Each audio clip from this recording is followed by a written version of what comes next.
केला बेचने वाली चुड़ैल।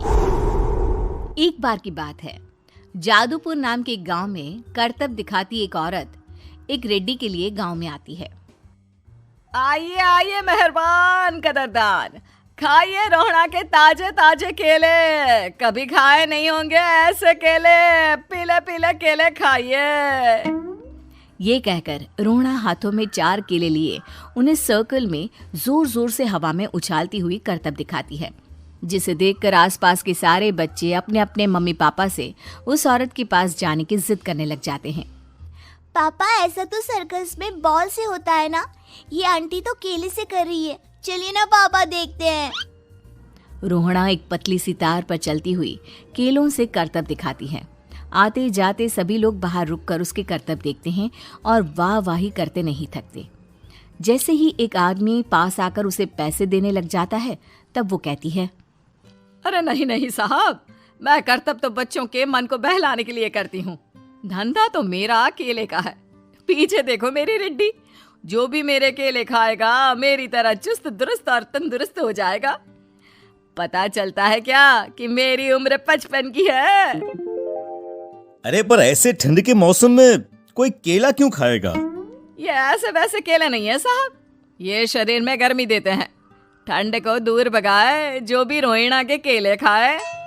पापा, अगर मुझे केले नहीं मिले तो मैं घर नहीं जाऊंगी। तभी उसके पापा कहते हैं कि बेटा, केले ठंड में कभी गर्मी नहीं देते। ये सब कहने की बातें हैं, सामान बेचने का तरीका है इनका। पर पिंकी नहीं मानती। मैं केले खाऊंगी।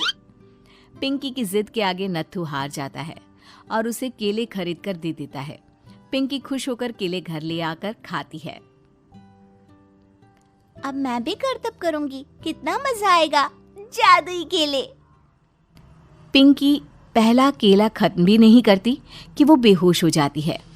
दूसरे केले से एक काला धुआं आता है और रोहड़ा चुड़ैल बनकर बाहर निकल आती है। मेरे भूतिया केले बच्चे न खाए, ऐसा हो ही नहीं सकता। जादूपुर वालों, कब तक बचोगे? आ गई हूं मैं रोहड़ा, जिसका कोई नहीं कर सकता सामना। रोहड़ा पिंकी को गोद में उठाकर काले धुएं में कहीं गायब हो जाती है। शाम के वक्त नत्थू घर लौटता है और पिंकी को घर में ना पाकर उसकी माँ से कहता है, माँ पिंकी कहाँ है? अरे बेटा, उसे तो तू सुबह करतब दिखाने ले गया था ना, फिर कहाँ वापस आए तुम दोनों?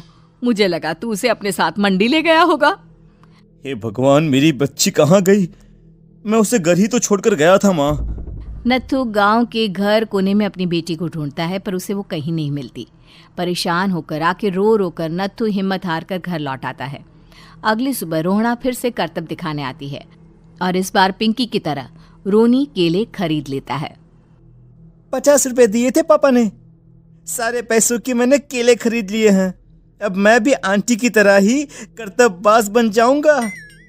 यही सोचते हुए रोनी केले खाता है और पहला अकेला केला आधा खत्म भी नहीं करता कि चुड़ैल उसके सामने आ जाती है। मेरे साथ चलने का समय आ गया है रोनी। ये तो बस शुरुआत है। अब इस गांव के सारे बच्चे धीरे धीरे मेरे कब्जे में होंगे, एक बच्चा भी नहीं बचेगा। ये कहकर रोना रोनी को गोद में लेकर काले धुएं में अदृश्य हो जाती है।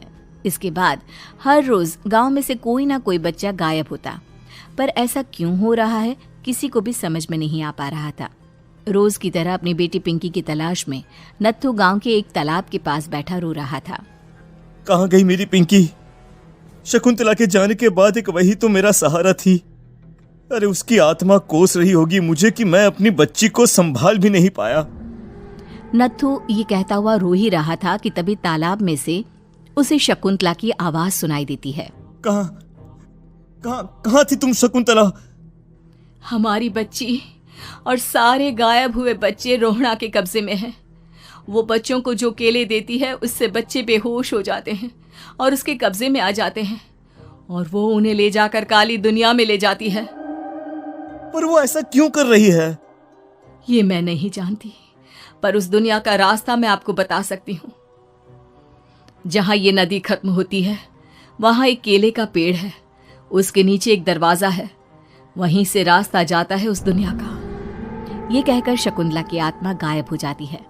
गांव के सभी लोग झुंड बनाकर उसी रास्ते से काली दुनिया में चले जाते हैं और वहां देखते हैं कि सारे बच्चे वहां काम कर रहे थे। पापा मुझे ले चलो यहाँ से। पापा पापा। सभी बच्चे अपने मम्मी पापा से लिपट जाते हैं। तो तुम लोग यहाँ तक आ गए? क्यों हमारे बच्चों को पकड़ लिया तूने? तुझे शिकार ही बनाना है तो ले, हम सब आ गए हैं, हमें खा ले। नहीं, मुझे बच्चे चाहिए। मेरे बच्चे के बदले तुम लोगों के बच्चे। क्या मतलब? मैं इसी गांव में रहने वाली एक औरत थी।